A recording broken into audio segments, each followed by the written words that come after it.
Hello Alif. Awak kat mana ni? Dah makan belum? Dah lambat ni. Mak, kenapa sikit-sikit nak call orang ni? Orang tengah busy buat kerja lah, Mak. Orang bukan jenis suka duduk rumah macam tu. Bosan lah macam ni, Mak. Nanti orang call balik dah. Orang letak dulu.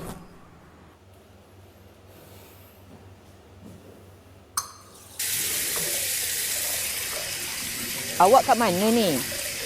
Dah makan belum?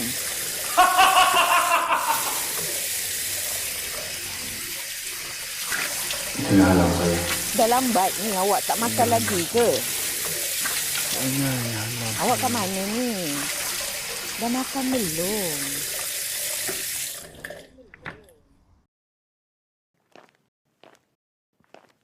Hello?